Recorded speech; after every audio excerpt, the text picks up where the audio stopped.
Hello and welcome back once again Shiraz Khan show में आप सभी लोगों का एक बार फिर स्वागत है। आज मैं आपको मिलाने वाला हूँ एक मेरे बहुत ही खास दोस्त से, रैप में है जो सबके डैडी, नाम है उनका rapper Maddy. Come on. Hi Maddy, how are you doing? All good. और आज हमारे साथ है रैपर मैडी। वैसे इनका नाम की भी एक बहुत बड़ा राज है जो हम आज इनसे जानने वाले हैं, बट उससे पहले मैं चाहूँगा कि मैडी, आपने इतना नाम कमाया इंडस्ट्री में, बहुत ज़बरदस्त रैप और बहुत सारे सॉन्ग आपके आ चुके हैं मार्केट में।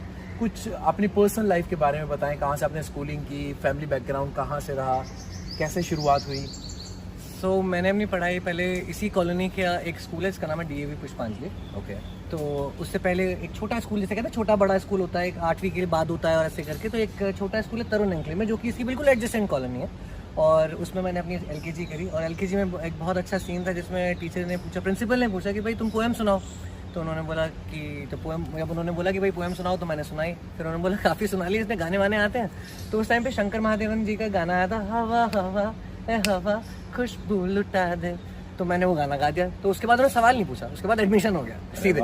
और उसके बाद फिर DAV पुष्पांजलि में कुछ साल पढ़ा। फिर उसके बाद डैड का ट्रांसफर हुआ, तो बैंक में थे डैड। तो कई जगह पे उनका ट्रांसफर हुआ, तो हम उस तरीके से हर जगह पे जाते रहे। तो ये पूरा सिनारियो रहा। कई जगहों से पढ़ा हूँ, इसलिए मल्टीपल लैंग्वेजेस में मैं बोल लेता हूँ। और कितनी लैंग्वेजेस बोल सकते हो? Hindi, English, Punjabi, Portuguese, Spanish, ये तो मेरी फेवरेट्स हैं और जिन पे मैं को प्रखंड विद्वान कह सकते हैं जिसपे। और उसके अलावा वैसे तो ऐसे मतलब सब लैंग्वेजेस तो बहुत सारी हैं, मराठी, नेपाली, ऐसे करके, तो थोड़ी बहुत समझ सारी की सारी आती है। और एटलीस्ट इतना तो है कि किसी स्टेज पे अगर आप खड़ा कर दोगे तो मैं उनकी भाषा में एक गाना गा सकता हूँ। आते रहेंगे। अच्छा ये बताओ यार, रैपर मैडी के नाम से पूरी इंडस्ट्री तुम्हें जानती है, मगर एग्जैक्टली तुम्हारा रियल नेम है क्या? यार वैसे तो ना बहुत सारे लोग अपने अपने फेवरेट नाम से बोलते हैं। अब मैडी नाम के हिसाब से ना कोई मेरे को आके कभी कोई ऐसा भी होगा, हाँ भाई मोहम्मद मैं कहा भाई okay which is nice but my name is Maddy, ठीक है। तो उन्होंने कई बार लोगों ने पूछा भी कि भाई आपका नाम क्या है। तो मैंने उनको बताया कि भाई तेरी जो मर्जी है वो बता। अच्छा कुछ लोग माधव भी बोलते हैं, लेकिन इसमें कहीं ना कहीं सच्चाई है, मैं बताता हूँ क्या। माधव मेरा एक्चुअल में नाम है। अच्छा एक्चुअल नाम माधव है। अब माधव से वो एक्चुअली हुआ कैसे, मेरे दादू मुझे माधव बुलाते हैं, मेरा एक्चुअल नेम जो है डॉक्यूमेंट से वो अंशित शर्मा। अंशित शर्मा? अंशित का मतलब होता है सूर्य। ओके। अच्छा अब क्या है कि जो जहाँ पे मैं पढ़ा देहरादून में, तो उस स्कूल की एक प्रथा है, और वो ये है कि बेटे सुनो, या तो तुम्हारे बाप के नाम से तुम्हें बुलाएंगे या फिर तुम्हारे घर के नाम से तुम्हें बुलाएंगे। तो उन्हें पता लग गया माधव। और उस टाइम पे आई थी मूवी रहना है तेरे दिल में, तो बिग शॉट और टू राइट रहना है तेरे दिल में। आर माधवन। अच्छा आर माधवन के साथ भी एक बड़ा प्यारा सा सीन है, वो भी मैं जिक्र करूंगा। तो उनका नाम आया भाई माधव शास्त्री, इनको पता था माधव शर्मा। तो इन्होंने अगले दिन से आके मुझे चढ़ाना शुरू कर दिया, मैडी मैडी मैडी मैडी करके। मुझे इरिटेशन होती थी, भाई ये नाम हमने सुना नहीं। और अगर आप पुराने थोड़े 90 वाले लड़के देखोगे ना, उनको निकनेम्स की आदत नहीं है। वो चाहते हैं मेरा नाम बोल, कोई शीरू शारा नहीं, शिराज, समझा क्या? तो उस टाइम पे ओल्ड स्कूल टाइप के लड़के थे सर, तो अपने को पसंद नहीं आता। मैंने डैड को फोन किया, मैंने कहा मैडी वैडी बोलते रहते हैं मेरे को। बोले चिढ़ेगा तो चिढ़ाएंगे। तब से वो मैडी जुड़ गया, और मैंने भी उसे फिर फन लविंग वे में लेना शुरू कर दिया। और फिर दिल्ली आया, तो दिल्ली आके क्या हुआ, एलिवेट क्लब ज्वाइन किया मैंने एज अ रेसिडेंट रैपर। हाँ मतलब एलिवेट क्लब जो मतलब 90s के बाद वो बहुत फेमस क्लब हुआ करता था। मैं ऐसा तो नहीं कह सकता कि 90s के बाद। अच्छा। वो उससे पहले से ही बहुत बढ़िया। अच्छा वो हम सिर्फ 90s से पहले फेमस था यार। वही वो जगह है जिसकी वजह से सारी स्पीड मैंने पकड़ी, आप ऐसे समझ लो, ठीक है। अच्छा वहाँ पे क्या था, डीजेस के नाम पोस्टर पे छपते थे। ये वो जमाने की बात है जब हनी सिंह नहीं थे, जब बोहेमिया नहीं थे, ठीक है। और मैं क्लब के अंदर रेसिडेंट MC के तौर पे रैप कर रहा था, एंकरिंग भी नहीं, रैप कर रहा था। तो मतलब ये लोगों के लिए देखने के लिए भी था, अरे यार ये क्या चीज़ है, दिस इज डिफरेंट। तो उन्होंने क्या करा, एक दिन मुझसे बड़े प्यार में आके उनके वहाँ के जनरल मैनेजर पूछते हैं, भाई तेरा नाम लिखवा दें? मैंने कहा हमसे पूछ रहे हो? हाँ तो लिखवा दे, जहाँ मर्जी करे। तो उन्होंने कहा क्या लिखवाएं? मैंने कहा आप बताओ क्या लिखवाना चाहिए। उन्होंने DJ मैडी लिखवा दिया। मैंने कहा मैं DJ तो हूँ नहीं, और यहाँ तो कर नहीं रहा वो काम, तो बिल्कुल काम से काम होना चाहिए। तो मैंने उनको बोला रैपर मैडी। अब उन्होंने लिखवाना शुरू किया DJ नील, DJ प्रतीक और रैपर मैडी। तो ऐसे मेरा नाम लिखना शुरू। उसके कुछ ही दिन बाद मेरा ऑल इंडिया रेडियो 102.6 पे इंटरव्यू हुआ, जिसने मुझे पहली बार ये बताया कि इंडिया में पहले आप रैपर हो जो इस समय ऑल इंडिया रेडियो पे इंटरव्यू दे रहा है अपना। क्या बात है। और ये मेरे पास बकायदा उसका 250 रुपए का ड्राफ्ट है ऑल इंडिया रेडियो का, जो मैंने आज तक संभाल के रखा है। मेरा पहला इंटरव्यू था। कौन से सन की बात है ये? मेरे भाई होगी ये 2007 या 2008 इस टाइम के करीब। मतलब इसके आगे पीछे हो सकती है, बट काफी पुरानी, इतनी पुरानी कि उस समय कोई ऑल इंडिया रेडियो पे इंटरव्यू देने नहीं गया था एक रैपर। ओके हाँ ओके टेल मी मैडी, आप इस प्रोफेशन में बाय चॉइस हो या बाय चांस हो? यार मैं ये कहूँगा कि मैं इस प्रोफेशन में एक्चुअली बाय चांस हूँ, क्योंकि मेरे डैड भी हमेशा ये कहते थे कि भाई इंजीनियरिंग कर ले, इन सब चीज़ों में कुछ नहीं रखा। और जैसे हमारे पापा मम्मी पहले वक्त के बोलते हैं, वो अभी भी वही बोलते हैं कि इन चीज़ों में कुछ नहीं रखा। बट फिर भी वही वाली बात है, मैं एक बार ये भी कहूँगा कि किस्मत का भी बड़ा जोर है यार, कि मैं जाऊँ कहीं भी लेकिन मेरे को बार बार घुमा के वो वहीं उस दिशा में लाके खड़ा कर देती है। तो अगर आप ये कहते हो कि सिर्फ किस्मत का ही जोर है, वो भी गलत होगा। ये कहना कि आपकी ही हाथ में सब कुछ है, वो भी गलत होगा। अब मैं इसका एग्जांपल देता हूँ, जिन्होंने मुझे क्लब में देखा उन्हें लगता है सिर्फ ये यही करता है, इसके अलावा कुछ और नहीं करता। राइट। तो उनको अगर रैपर मैडी पता तो उन्हें लगता है कि रैपर ही है और कुछ नहीं करता। उसके अलावा जिन्होंने दूसरी साइड पे देखा है, मास कॉम के करने के बाद मैंने बहुत सारी कंपनी में पीआर हेड के तौर पे, मार्केटिंग हेड के तौर पे काम भी किया। तो जिन्होंने उस नज़र में देखा है वो यही मानते हैं कि भाई ये तो दोनों चीज़ें करता है, बैलेंस। बट मैं सब लोगों से यही कहूँगा, आप करिए जो भी आप करना चाहते हैं, लेकिन बैलेंस ऑफ लाइफ बना के रखें। जब तक आप बैलेंस नहीं करेंगे अपनी लाइफ को, आपको सच में नहीं पता चलेगा कि आपको चाहिए क्या लगा। और जो मुझे सबसे बेस्ट लगा वो था कि यार चलो गाने बनाते हैं, ये मुझे अच्छा लगता है और मेरे पास कुछ रह जाता है फिर इसको करने के बाद अपना। फिर मैं गानों की तरफ आ गया और मैंने कभी ये नहीं सोचा था कि मैं म्यूजिशियन इसलिए बनूंगा मुझे फेमस होना। राइट। मैं इसलिए आया क्योंकि मुझे कुछ करना था, तो जो मेरे को दिखता चला गया मैं उसे करता चला गया, बस ऐसे वाला। तो अभी आपके कौन कौन से गाने आ चुके हैं और कौन से अपकमिंग आने वाले हैं? यार पहला मेरी एल्बम थी यूनिवर्सल पे, जिसका नाम यूनिवर्सल क्रिसेंडो पे, जिसका नाम है स्ट्रगल। वो आपको मिल जाएगी इंटरनेट पे, सब कुछ अवेलेबल है वैसे भी। उसके बाद चल पार्टी करेंगे, उसके बाद किंग इज बैक, उसके बाद ये अभी तेरा मेरा सीन जो जी म्यूजिक पे था, फिर उसके बाद अब ये जो नया है बिल्कुल स्लो मोशन, ये टिप्स पे है, टिप्स पंजाबी पे। और इसके बाद अब एक आगे भी है।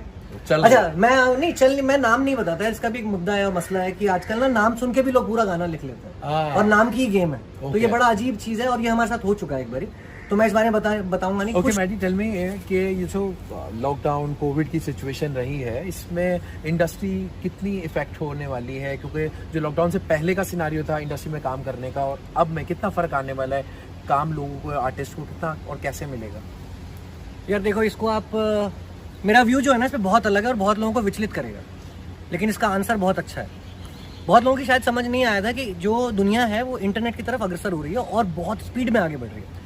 यदि आप टेक्नोलॉजी के साथ आगे नहीं बढ़ोगे तो टेक्नोलॉजी आपको पीछे छोड़ जाएगी। अगर आप आज भी iPhone 6 यूज़ कर रहे हो तो आपको iPhone 12 एक बार देखना पड़ेगा कि iPhone 12 में क्या खास बात है। Absolutely. तो भगवान ने आपको पहले इंडिकेशन दे दिया था कि भाई मूव, फिजिकल भी करें, बिल्कुल अच्छी बात है, करें, लेकिन इंटरनेट की तरफ बढ़ना जरूरी। आज की डेट में सब्जी वाले तक की दुकान पेटीएम पे है, गूगल पे है, ठीक है? तो आप क्यों नहीं बढ़ रहे उस तरफ? तो मैं ये कहूंगा कि भाई जो लोग अभी तक नहीं बदले या जिनको नुकसान हो रहा है, प्लीज अपने टैलेंट को इंटरनेट पे दिखाएं। बहुत सारे लोग देखने वाले हैं, आपको शायद और ज्यादा लोग मिले फॉलो करने वाले। अब कोई बंदा है जो ऐसे चेन करके चलता है, बस भगवान जाने कैसे उसको रोकें, लेकिन मेरे को ये बताओ कि वो बंदे का वो टैलेंट देख के भी लोग खुश हो रहे हैं और उसको बुला रहे हैं परफॉर्म करने के लिए, और जो भी वो करता है। हम भी बहुत टाइम बाद आए इंटरनेट। हाँ, तो मेरा यही कहने का मकसद है कि भाई देखो, ऐसा है, देर आए दुरुस्त आए, नहीं हुआ, लेकिन जो हो सकता है, मैंने कहा कंट्रोल द कंट्रोलेबल। यार यही है कि यार देखो, ऐसा है कि किसी का नुकसान हो रहा है या नहीं हो रहा, भाई हो तो रहा है, वक्त ही नुकसान का है। लेकिन इस वक्त को पार करने, ये वक्त वो भी था जो अच्छा था, गुजर गया, वक्त ये भी है बुरा है, गुजर जाएगा। And tell me one gadget you can't live without. Phone. Describe yourself in one word. Amazing. Tell me your favorite book. Lady in Red.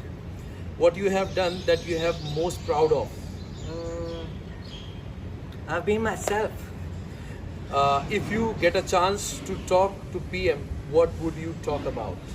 I will only talk about one thing, कि इस देश को बेहतर दिशा में कैसे लिया जा सकता है या ले जाया जा सकता है और बेहतर कैसे किया जा सकता है। Who was your favorite teacher?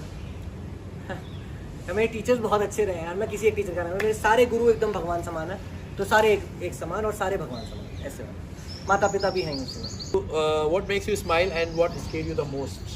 दूसरे की खुशी मुझे खुश करती है और दूसरे का गुस्सा या बुरा बर्ताव मुझे दुखी करता है। Okay, if you were a millionaire, what would you buy? I would not take the million. Really? Right. So your favorite place to eat? तो भाई मैं खाने का बहुत शौकीन हूँ, मेरे को बाड़े का अंसार के टिक्के बड़े पसंद हैं तो वैसे कर लो, ऐसे समझ लो। लेकिन खाने का इतना शौक है कि हर जगह ही अच्छी है, जहाँ खाना अच्छा मिल जाए वहाँ। और सबसे बढ़िया खाना जो है वो मेरी मम्मी के हाथ का, बस राजमा रोटी बटर के साथ और चटनी। वेरी गुड, हमें भी खिलाने वाले हो। हाँ पक्का, done. Okay, which celebrity annoy you the most? Which celebrity annoy me the most? Yes. यार ऐसे तो सारी अनोइंग है। सेलिब्रिटी वर्ड आने के पटवा देगा जो अपने आप को सेलिब्रिटी कहते वो अनोइंग है। Okay. तो तभी आपने मुझसे पूछा तुम सेलिब्रिटी हो, मैंने कहा हमने माना ही नहीं कभी। तुम कहो तो मान लेता हूँ, लेकिन अपने आप से तो नहीं कह सकता। लेकिन देखो, ऐसे तो सारी सेलिब्रिटी अनोइंग है। मैं बताता हूँ उसका रीज़न क्यों है। क्योंकि मोस्टली सेलिब्रिटीज जो होते हैं ना वो नार्सिसिस्टिक होते हैं। उनको ना सुनने की आदत है। और कोई कोई जो सुन लेते हैं वो अच्छे महसूस होंगे, आपको खुद भी उनकी तासीर पता लग जाएगी। Right. ठीक है। और जो लोग नहीं ना सुन सकते हैं उनके साथ आपको थोड़ी दिक्कत होगी, तो वो आपको अनोइंग लगेगा। अब आप मेरे से एक सवाल पूछते जाओ बार बार और मैं ना करता जाऊँ तो आपको कैसा लगेगा? Absolutely. इस हिसाब से सारे अनोइंग है और वैसे सब प्यारे हैं भाई, कोई देखो ऐसा कोई गलत बात नहीं है। सॉरी मेरे से मेरा मुंह तो निकल गई। Okay, what age you want to retire? No, I don't want to retire. I love my job. I don't want to retire. ये क्या रिटायर क्या होता है भाई? मतलब उसके बाद ये होता है ना कि एक जब प्लान तक ये होता है, रिटायरमेंट प्लान। जब तक the 4 limbs I have work और जब तक ये लबड़ी चलती रहेगी जब तक ये जुबान चलती रहेगी, काम चलता रहेगा। काम चलता है। तो हमारे इस प्रोग्राम के बारे में क्या कहना चाहोगे मैडी? बहुत बढ़िया है, सही सवालों के सही जवाब। मेरे अगर सब जवाब आपको अच्छे लगे हो बहुत शुक्रिया, बुरे लगे हो तो प्लीज़ इनके कमेंट सेक्शन में जाके बताएं। और अगर लगे कि मैं उनको बदल सकता हूँ या आपको लगता है कि मैंने कुछ गलत बात कही है तो आप मुझे इंस्टाग्राम पे बता सकते हैं, इनके इंस्टाग्राम पे बता सकते हैं। मैं उसका आपको क्या बोलते हैं वो जो आजकल देते हैं ना, हर कोई देता रहता है। DM? नहीं, वो जो दे देते हैं रिप्लाई? नहीं, कमेंट? नहीं, उसका सही मतलब जवाब मिल जाएगा उसका सही आपको। जवाब मैं दूंगा कि मैंने किस कंटेक्स्ट में वो बात बोली है। तो बिल्कुल छोटी वीडियो मत देखना, मतलब वो भी देखना हाँ। पर देख के पूछ लेना मेरे से। ओके, फाइनली आपने सुना, इस वक्त हमारे साथ थे रैपर मैडी, जिनका नाम अनफॉर्चुनेटली रैपर के साथ जुड़ गया है, बट यस माधव, जिनका नाम आपने बहुत अच्छे से जान लिया है। अब मैडी नहीं, माधव है।